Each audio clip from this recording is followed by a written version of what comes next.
তো নমস্কার বন্ধুরা, আপনাদেরকে স্বাগতম জানাই আমাদের ইউটিউব চ্যানেলে। তো আজকে আমরা বেঙ্গলি ক্লাস আরেকটা আপনার জন্য নিয়ে আসছি। তো বেঙ্গলি ক্লাস প্রতিদিন আমরা নিয়ে আসছি, আপনারা দেখতে পাচ্ছেন, আমাদের সঙ্গে থাকছেন, আপনারা প্রতিদিন ক্লাস দেখছেন।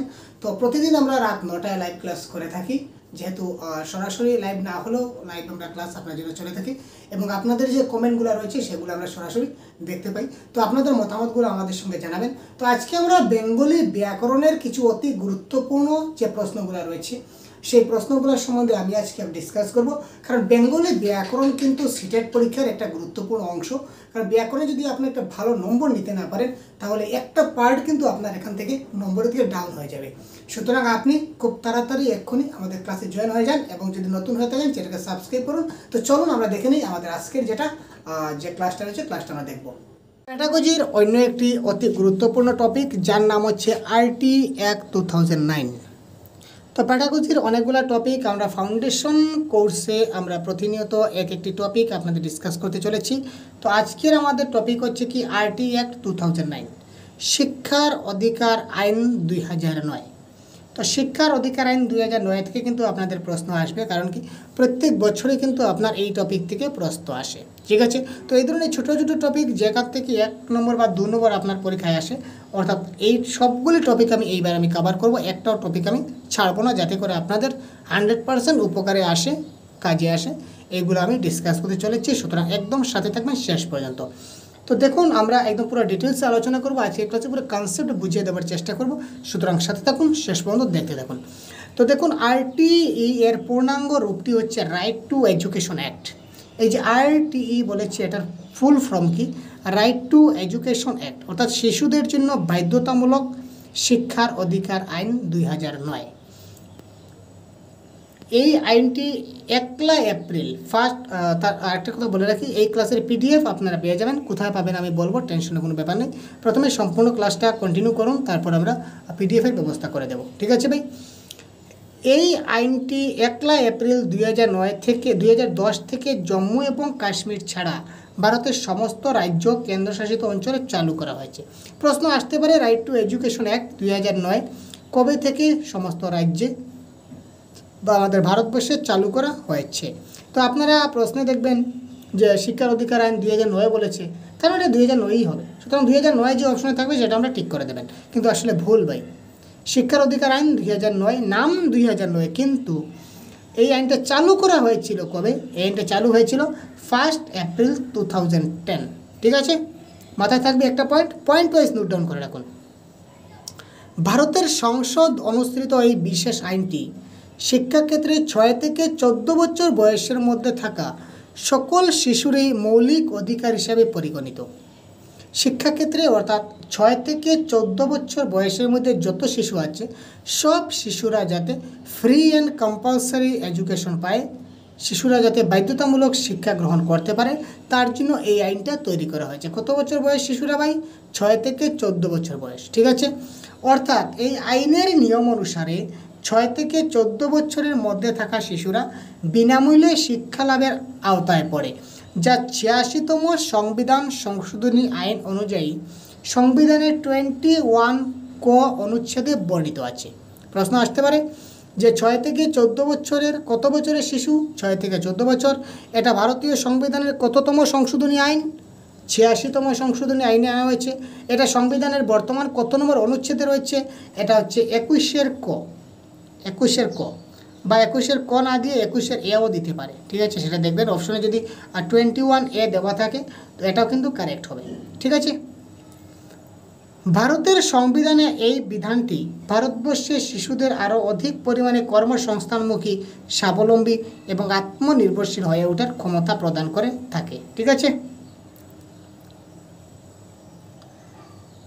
শিক্ষা হলো প্রতিটি শিশুর মৌলিক অধিকার। কে বলেছে? শিক্ষা কি? শিক্ষা হচ্ছে প্রত্যেকটা শিশুর কি মৌলিক অধিকার, ফান্ডামেন্টাল রাইট। এডুকেশনকে কী দেওয়া হয়েছে? প্রত্যেকটা শিশুর ফান্ডামেন্টাল রাইট দেওয়া হয়েছে, ঠিক আছে, মৌলিক অধিকার হিসেবে গণ্য করা হয়েছে। সেই নীতি মেনে এবং এক সঠিক শিক্ষার পরিকাঠামো গড়ে তোলার জন্য 135টি দেশের মধ্যে অন্যতম হয়ে ওঠে ভারত। সমস্ত বিশ্বে বা ওয়ার্ল্ড যদি বলি, সমস্ত ওয়ার্ল্ডের 135টা দেশে এই আরটি অ্যাক্ট লাগু করা হয়েছে। তার মধ্যে আমাদের ভারতবর্ষ রয়েছে, ভারতবর্ষেও এই আরটি অ্যাক্ট 2009টা লাগু করা হয়েছে 2009 সালের। আচ্ছা, এই আইনের নাম 2009 কেন? 2009 সালের 26শে আগস্ট শিক্ষা সংক্রান্ত এই বিলটি পাস করা হয়। এই একটা যেটা বিল তৈরি হয়েছিল বা এই আইন যেটা বনেছিল, তৈরি হয়েছিল, আইনটা পাস হয়েছিল কবে? 2009 সালের 26শে আগস্ট। ডেটটা মনে রাখবেন। আইনটা পাস হয়েছিল, এই যে রাইট টু এডুকেশন অ্যাক্ট যেটা, এটা এই বিলটা পাস হয়েছিল 2009 সালের 26শে আগস্ট। কিন্তু এই আইনটা কার্যকরী হয় 2010 সালের 1 এপ্রিল। এই দুইটা ডেট মাথায় রাখবেন। একটা ডেট কি, বিল পাস হয়েছিল কবে? 2009 26 আগস্ট। আর বিলটা কার্যকরী কবে থেকে হয় বা আইনটা কার্যকরী কবে থেকে হয়? 2010 সালের 1 এপ্রিল থেকে। আচ্ছা, এই আইনের মূল বৈশিষ্ট্য কি? এই আইনের মূল বৈশিষ্ট্য সম্বন্ধে এবার আমরা জানব। এই আইন অনুযায়ী 6 বছর থেকে 14 বছর বয়সের সমস্ত শিশু, অর্থাৎ এখানে দেখুন ক্লাস মেনশন আছে, আমি বলেছিলাম ডিটেলসে বলবো ভাই, প্রথম শ্রেণী থেকে শুরু করে অষ্টম শ্রেণী পর্যন্ত, অর্থাৎ কি ক্লাস 1 থেকে শুরু করে ক্লাস 8 পর্যন্ত। ঠিক আছে, ক্লাস 1 থেকে স্টার্ট করে ক্লাস 8 পর্যন্ত। ঠিক আছে, 6 থেকে 14 বছরের সমস্ত শিশু, অর্থাৎ প্রথম শ্রেণী থেকে শুরু করে অষ্টম শ্রেণী পর্যন্ত বিনামূল্যে বিদ্যালয়ের শিক্ষা বা বুনিয়াদী শিক্ষা পাবার পূর্ণ অধিকারী। তাকে কেউ বঞ্চিত করতে পারবে না, এমনকি তার মা বাবাও নয়। তার মা বাবা যদি বলে যে না তুমি আজকে স্কুলে যেতে পারবে না, তোমাকে ভর্তি করাবো না, তোমাকে পড়াবো না, তাহলে বাবার বিরুদ্ধেও কিন্তু আইনি ব্যবস্থা নেওয়া হবে, মার বিরুদ্ধেও কিন্তু আইনি ব্যবস্থা নেওয়া হবে। এটা শিশুর অধিকার। কে দিয়েছে? আরটি অ্যাক্ট 2009 দিয়েছে। ঠিক আছে ভাই। এক্ষেত্রে কোনো শিশুর কাছ থেকে কোনো অর্থ কেউ দাবি করতে পারবেন না। একটা শিশু যদি স্কুলে ভর্তি হয়, ভর্তির জন্য বা যে কোনো কাজে শিশুদের থেকে কোনো অর্থ বিদ্যালয় কর্তৃপক্ষ দাবি করতে পারবে না।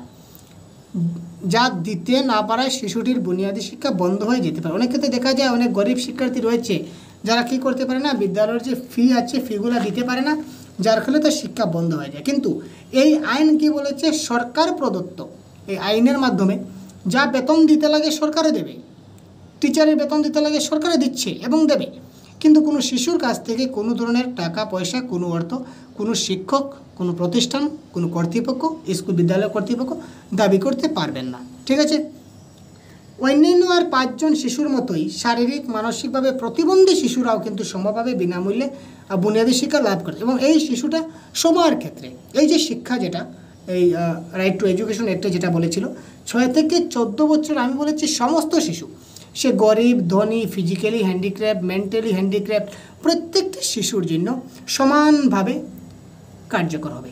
ঠিক আছে, সেটা যদি ফিজিক্যালি বা মেন্টালি যদি কিছু সমস্যা থাকে, তারপরেও কিন্তু তাদেরকে কী করতে হবে? বিনামূল্যে শিক্ষা দিতে হবে। শিশুটির পরিবারের কাছ থেকে বিদ্যালয়ের ভর্তির জন্য, অর্থাৎ ক্যাপিটেশন ফি, অর্থাৎ বিদ্যালয়ে ভর্তির জন্য অনুদান গ্রহণ করা যাবে না। এটি শাস্তিযোগ্য অপরাধ হিসাবে গণ্য হয়ে থাকে। যদি কোনো বিদ্যালয় কর্তৃপক্ষ তার ভর্তির জন্য ভর্তি ফি চান বা বিদ্যালয়ে ভর্তির জন্য যদি বলেন যে ভর্তির জন্য তোমাকে টাকা দিতে হবে, তখন এটা শাস্তিযোগ্য অপরাধ। বিদ্যালয় কর্তৃপক্ষ বা প্রধান শিক্ষক হোক বা যে শিক্ষক হোক, ওনাকে গুরুতরভাবে অপরাধী হিসেবে গণ্য করা হবে এবং তিনি একটা শাস্তি তাকে দেওয়া হবে। কোনো শিশুর বুনিয়াদী শিক্ষায় সম্পূর্ণ না হলে তাকে ফেল করানো, বিদ্যালয় থেকে বহিষ্কার করা বা কোনো বোর্ডের পরীক্ষায় পাশ করতে বাধ্য করা যাবে না।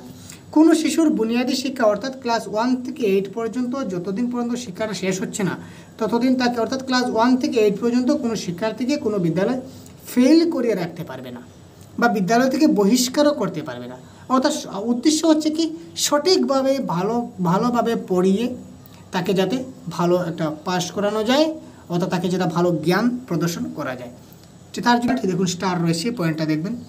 যদি 6 বছরের বেশি বয়সের কোনো শিশু কোনো কারণবশত বুনিয়াদী শিক্ষা সম্পূর্ণ না হয়ে থাকে, তাহলে তাকে তার বয়সের উপযোগী শ্রেণীতে ভর্তি করাতে হবে। ধরে নিন একজন 8 বছরের শিশু রয়েছে বা 9 বছরের শিশু রয়েছে, 9 বছর, সে কিন্তু কোনোদিন স্কুলে ভর্তি হয়নি। এবার বলেছে ক্লাস 6-এ কিন্তু অ্যাকর্ডিং টু আমাদের যে রুল বা এই আইনে কি বলেছে, 6 থেকে 14 বছর, অর্থাৎ 6 মানে কি ক্লাস 1। ওখানে একটা শিশু যদি 9 বছর হয়ে যায়, আপনি তাকে ক্লাস 1-এ অ্যাডমিশন দেবেন, ঠিক আছে। কিন্তু সে তার বয়স 9, এখানে 6 বছর থেকে 9 বছর অনেক ডিফারেন্স। ছাত্রটা দেখতে ওদের তুলনায় অনেক বড় হবে, তাই তার স্কুলে আসতে লজ্জাবোধ হবে। তো এখানে কী বলা হচ্ছে, তার বয়স উপযোগী ক্লাসে সে যদি 9 বছর হয়, তো আপনি তাকে সরাসরি ডাইরেক্ট ক্লাস 3-তে আপনি অ্যাডমিশন দিতে পারেন। এগুলো ডাইরেক্ট বলেছে, দেখুন কী বলেছে। 6 বছরের বেশি বয়সের কোনো শিশুর কোনো কারণবশত যদি বুনিয়াদী শিক্ষা সম্পূর্ণ না হয়ে থাকে, তাহলে তাকে তার বয়সের উপযোগী শ্রেণীতে ভর্তি করাতে হবে। আর সেই জন্য নির্দিষ্ট সময় পর্যন্ত তাকে বিশেষ প্রশিক্ষণ দেওয়া হবে। কিছু নির্দিষ্ট টার্ম থাকবে, এই টার্মের মাধ্যমে তাকে যে প্রিভিয়াস ক্লাসগুলার, যেমন তাকে ডাইরেক্ট আপনি ক্লাস 3-তে ভর্তি দিলেন, তো এবার যে এক্সট্রা টাইমগুলো থাকবে, এই টাইমে তাকে ক্লাস 1 এবং 2-এর যে কোর্সগুলো রয়েছে সেটা আপনি তাকে কভার করবেন, প্রিভিয়াস যেটা। প্রত্যেকটি শিশু যারা বুনিয়াদী শিক্ষা পাওয়ার লক্ষ্যে বিদ্যালয়ে ভর্তি হয়েছে, তারা বুনিয়াদী শিক্ষা সম্পূর্ণ হওয়া পর্যন্ত তারা বিনামূল্যে শিক্ষা পাবে। এমনকি তাদের বয়স 14 পেরিয়েও যায়, তাহলে এই সুবিধা থেকে তারা বঞ্চিত হবে না, ঠিক আছে। ধরে নিন ক্লাস 1 থেকে 8 পর্যন্ত তারা পড়ছে। ক্লাস 8-এ পড়া অবস্থায় একটা শিশুর বয়স যদি 14 পেরিয়ে 16 হয়ে যায়, 16 হয়ে যায়, তবুও কিন্তু সে ওই আইনের আওতা পড়বে, তাকে বিনামূল্যে শিক্ষা দিতে হবে।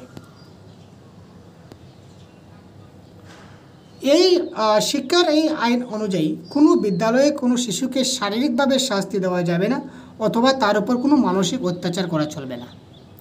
একটি কথা বারবার বলছি, আপনারা বলছেন যে স্যার একটি কথা আমি কেন বারবার বলেছি, বা এখানে পিপিটিতে আমি টাইপ করেছি। দেখুন, এই প্রত্যেকটা পয়েন্ট যদি আপনারা খুব ভালো করে বুঝে নিতে পারেন, তাহলে একটি ক্লাসই আপনাদের জন্য যথেষ্ট। আরটি অ্যাক্ট 2009 আপনার জন্য যথেষ্ট। আর এই আরটি অ্যাক্ট 2009 শুধু যে আপনার বাংলায় আসবে তেমন নয়, আপনি প্যাডাগজির বিভিন্ন টপিকে, আপনি ম্যাথসেও কিন্তু এই টপিক থেকে প্রশ্ন আসতে পারে কি প্রিভিয়াস ইয়ার এসেছে, ইংলিশে আসবে, সিটিপিতে আসবে, ইবিএসে আসবে, সোশ্যাল সায়েন্সেও আসবে। প্রত্যেকটা, অর্থাৎ প্যাডাগজির অতি গুরুত্বপূর্ণ টপিক হচ্ছে এইগুলা। কিছু কিছু ইউনিক টপিক আছে, যে টপিকগুলো কিন্তু আপনার যে কোনো প্রত্যেকটা সাবজেক্ট কিন্তু আসতে পারে। সুতরাং শিক্ষার এই অধিকার আইন অনুযায়ী বিদ্যালয়ে কোনো শিশুকে শারীরিকভাবে শাস্তি দেওয়া যাবে না, বা তার উপর মানসিক অত্যাচার করে চলবে না, ঠিক আছে।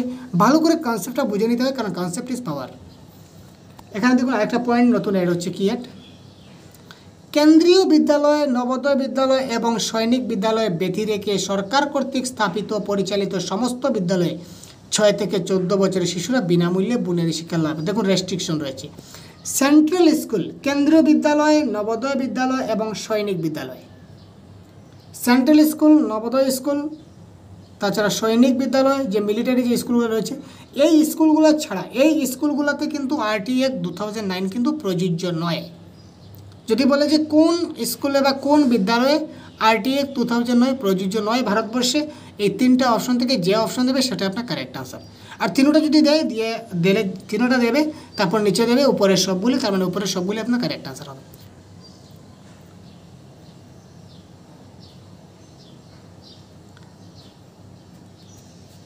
তারপর দেখি কিছু বেসরকারি স্কুলের ক্ষেত্রেও কিন্তু কিছু ক্রাইটেরিয়া রয়েছে, যেগুলো প্রাইভেট স্কুল বলেছে।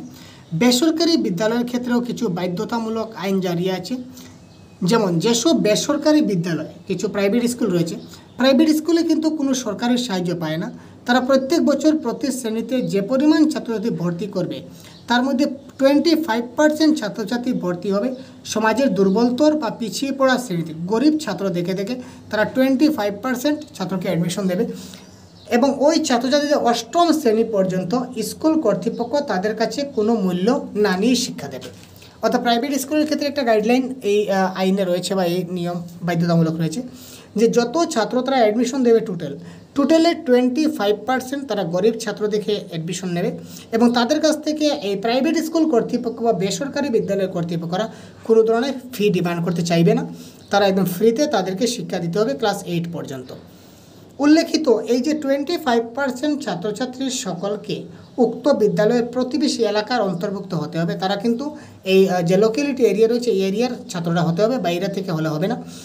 সেই ক্ষেত্রে সরকার যে পরিমাণ অর্থ সরকারি বিদ্যালয়গুলিতে দিয়ে থাকে, ঠিক সেই পরিমাণ অর্থ দুর্বলতর এবং পিছিয়ে পড়া শ্রেণী থেকে আসা প্রতিটি ছাত্রছাত্রী যারা ওই বেসরকারি বিদ্যালয়ে বুনিয়াদী শিক্ষা লাভ করবে, তাদেরকেও প্রতি বছর প্রদান করবে। কী বললাম, যে সরকার যে পরিমাণ অর্থ সরকারি স্কুলে দিচ্ছে, প্রাইভেট স্কুলেও কিন্তু এই 25% জন্য অর্থ বরাদ্দ থাকবে প্রত্যেক বছর।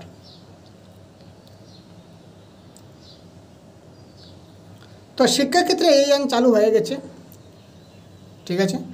তো জনবসতির 1 কিলোমিটারের মধ্যে একটা করে প্রাথমিক বিদ্যালয় এবং 3 কিলোমিটারের মধ্যে একটি করে উচ্চ প্রাথমিক বিদ্যালয় স্থাপন করা হবে, ঠিক আছে। ক্রাইটেরিয়া থাকবে যে আরটিআই 2009 মধ্যে প্রাইমারি স্কুলের ডিস্টেন্স কত থাকবে, অর্থাৎ একটা এলপি স্কুল থেকে আরেকটা এলপি স্কুলের ডিস্টেন্স থাকবে 1 কিলোমিটার। 1 কিলোমিটারের মধ্যে একটা প্রাইমারি স্কুল থেকে, একটা এলপি স্কুল থেকে আরেকটা স্কুলের দূরত্ব থাকতে হবে, তার বেশি থাকলে হবে না 1 কিলোমিটার। আর আপার প্রাইমারি বা আমরা যাকে এমই স্কুল বলে থাকি, তো একটা এমই স্কুল থেকে আরেকটা এমই স্কুলের দূরত্ব কতটুকু থাকতে হবে, অ্যাটলিস্ট 3 কিলোমিটার হাইয়েস্ট। 3 কিলোমিটারের বেশি থাকা চলবে না, 3 কিলোমিটারের মধ্যে দুটো স্কুল থাকতে হবে, একটা থেকে আরেকটা ডিস্টেন্স 3 কিলোমিটার ধরে নিতে পারেন। এই আইনের মধ্যে কি বলেছে দেখুন, শিক্ষক ছাত্রের রেশিও 30:1, অর্থাৎ কি যে স্কুলে 30 জন ছাত্রদের রয়েছে তার বিরুদ্ধে একজন শিক্ষক দেওয়া হবে তার বিপরীতে, আর যে স্কুলে 30 থেকে বেশি অর্থাৎ 31 থেকে 60 পর্যন্ত ছাত্র রয়েছে এই স্কুলে 2 জন শিক্ষক দেওয়া হবে।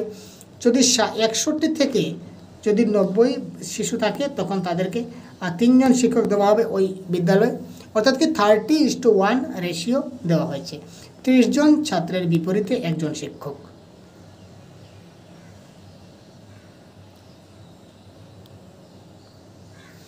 বিদ্যালয়ে 30 জন ছাত্রছাত্রীর পিছু করে একজন করে শিক্ষক বা শিক্ষককে উপস্থিত থাকতে হবে।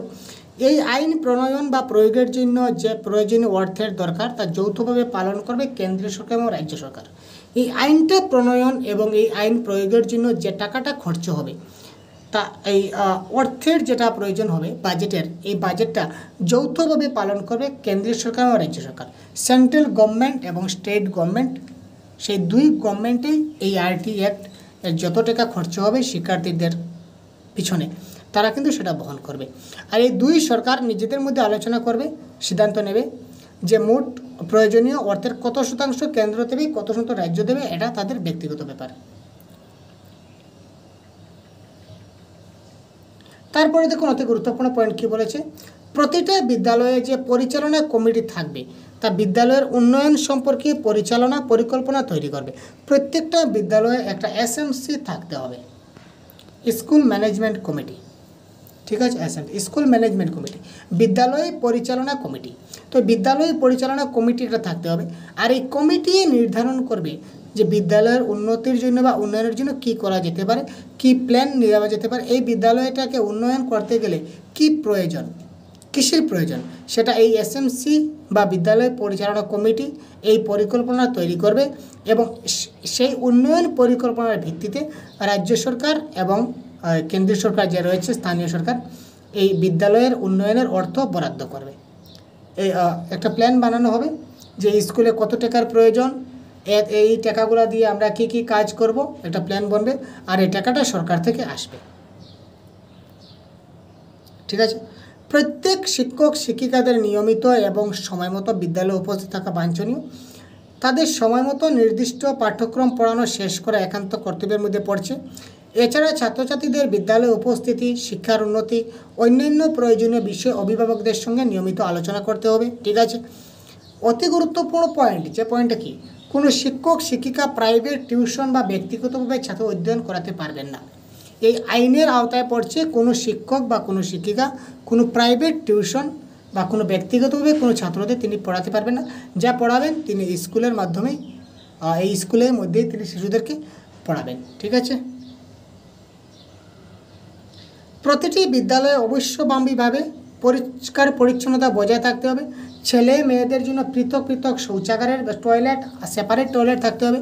ছেলেদের জন্য সেপারেট, মেয়েদের জন্য সেপারেট টয়লেট থাকা বাঞ্ছনীয়, ঠিক আছে। তো সবশেষে বলা যায় দেখুন, বাধ্যতামূলক বুনিয়াদী শিক্ষা যেটা রয়েছে এটা প্রত্যেকটি শিশুর একটা মৌলিক অধিকার। তাই এর সঠিক প্রয়োগ না হলে বা অপপ্রয়োগ হলে হাইকোর্ট, সুপ্রিম কোর্ট সরাসরি জনস্বার্থে মামলা করা যেতে পারে। অর্থাৎ এই শিশুদের জন্য যে আইনটা রয়েছে এই আইনটা যদি কেউ ভঙ্গ করে বা উল্লঙ্ঘন করে তখন তার বিরুদ্ধে সুপ্রিম কোর্ট বা হাইকোর্টে সরাসরি মামলা হয়ে যাবে, ঠিক আছে। তো এবার কিছু গুরুত্বপূর্ণ ইম্পর্টেন্স পয়েন্ট দেখি। আরটিই আইনের আওতায় ভর্তি হওয়ার জন্য যে যোগ্যতার প্রয়োজন তা নিয়ে আলোচনা করি। এলকেজি বা ক শ্রেণী বা লোয়ার কেজিতে ভর্তির জন্য শিক্ষার্থীর সর্বনিম্ন বয়স তার জন্ম সার্টিফিকেট দ্বারা নির্ধারণ করা হবে। এলকেজি বা ক শ্রেণী যে রয়েছে এখানে শিশুরা যে ভর্তি হবে এটা তার ভর্তি হতে গেলে তার বার্থ সার্টিফিকেটের প্রয়োজন হবে। যে সকল পরিবারের আয় বাৎসরিক 3.5 লক্ষ টাকা বা তার কম তারা আরটিই আইনের অধীনে সংরক্ষিত আসনগুলির জন্য আবেদন করতে পারে, তাদের জন্য রিজার্ভ পোস্ট থাকবে। অনাথ শিশু বা বিশেষ চাহিদা সম্পন্ন শিশু বা আদিবাসী শ্রমিকদের শিশু বা পথ শ্রমিকদের শিশুরা আরটিই আইনের অধীনে ভর্তি হওয়ার জন্য সর্বাগ্রে প্রাধান্য পাবে। কিছু প্রশ্ন এখানে দিয়েছে দেখুন তো। শিক্ষক ছাত্রের অনুপাত কত রয়েছে? 30:1, অর্থাৎ কি 30 জন ছাত্রছাত্রীর পিছনে একজন শিক্ষিকাকে থাকতে হবে। আরটিই অ্যাক্টের যে অর্থটা যে খরচ হবে এই অর্থটা কে দেবে? এই আইন প্রণয়ন এবং প্রয়োগের এই যে অর্থ প্রয়োজন হবে সেটা যৌথভাবে সরকার, কেন্দ্রীয় সরকার এবং রাজ্য সরকার বহন করবে। ইম্পর্টেন্ট পয়েন্টগুলো ডিসকাস করব শেষ মুহূর্তে, একদম লাস্ট কি পয়েন্টগুলো ডিসকাস করে আজকে ক্লাস থেকে শেষ করব। দেখুন কী বলেছে আরটিই অ্যাক্টের যে ইম্পর্টেন্ট পয়েন্টগুলো দেখি, কিছু যে পয়েন্টগুলো, এই পয়েন্টগুলো নোট ডাউন করুন বা আপনার রিভাইজ হয়ে যাবে সম্পূর্ণ ক্লাসের। 86তম সংবিধান সংশোধনী আইন অনুযায়ী সংবিধানের 19-এর ক অনুচ্ছেদে বর্ণিত আছে। এই আরটিই অ্যাক্ট 2009টা কোথায় বর্ণিত রয়েছে ভাই? 86তম সংবিধান সংশোধনী আইন অনুযায়ী সংবিধান 21 নম্বরের ক বা 21-এর এ যেটা রয়েছে এতে কী রয়েছে? বর্ণিত রয়েছে। 2009 সালের 26শে আগস্ট শিক্ষা সংক্রান্ত এই বিলটি পাস করা হয় আর এই আইনটি কার্যকর হয় কবে? 2010 সালের 1 এপ্রিল থেকে। ঠিক আছে। 6 থেকে 14 বছর বয়সে সমস্ত শিশুরা বিনামূল্যে বুনিয়াদী শিক্ষা গ্রহণ লাভ করতে পারবে। নেক্সট পয়েন্ট, প্রথম শ্রেণী থেকে শুরু করে 8ম শ্রেণী পর্যন্ত বিনামূল্যে শিক্ষার্থীরা কি করতে পারবে? এই শিক্ষা পাওয়ার পূর্ণরূপে অধিকারী। বয়স হচ্ছে 6 থেকে 14, ক্লাস হচ্ছে 1ম থেকে 8। বিদ্যালয়ে ভর্তির জন্য কোনো অনুদান গ্রহণ করা যাবে না, অর্থাৎ কি ফ্রি অ্যান্ড কম্পালসারি এডুকেশন। কোনো ছাত্রদের জন্য কোনো ছাত্রর কাছ থেকে কোনো ধরনের ফি নেওয়া চলবে না বিদ্যালয়ে ছাত্র শিক্ষকের অনুপাত 30:1। 30 জন ছাত্রের বিপরীতে কি হতে হবে? একজন শিক্ষক নিযুক্ত করতে হবে। ঠিক আছে। Primary level the PTR should be 30:1 and upper primary level should be 35:1। যদি এমই স্কুল হয়, এমই স্কুলের ক্ষেত্রে শিক্ষকের রেশিও হবে কি 35:1, অর্থাৎ কি 35 জন বাচ্চার বিপরীতে, শিশুর বিপরীতে একজন শিক্ষক নিয়োগ করা হবে।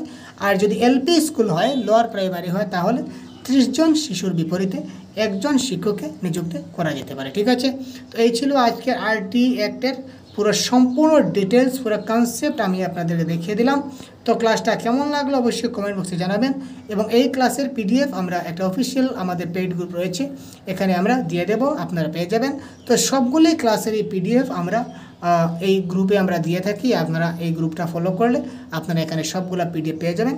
আর এই গ্রুপে জয়েন হলে আপনারা পিডিএফগুলো পাবেন, সঙ্গে সঙ্গে আপনারা 50টা মক টেস্ট আপনারা দিতে পারেন প্রত্যেকটি। আমরা টোটাল 50+ মক টেস্ট টার্গেট রেখেছি আমরা। 50 তো হবেই, একদম কম্পালসারি। 50-র বেশিও মক টেস্ট হতে পারে, প্রতিদিন একটি করে মক টেস্ট হচ্ছে আমাদের। তো প্রতিদিন মক টেস্ট আপনারা পাবেন যদি এই গ্রুপে জয়েন হতে চান। তো এই গ্রুপে জয়েন হতে চাইলে অবশ্যই কমেন্ট বক্সে কমেন্ট করুন, নতুবা আমাদের অফিসিয়াল হোয়াটসঅ্যাপ নাম্বারে হোয়াটসঅ্যাপ করুন। ধন্যবাদ।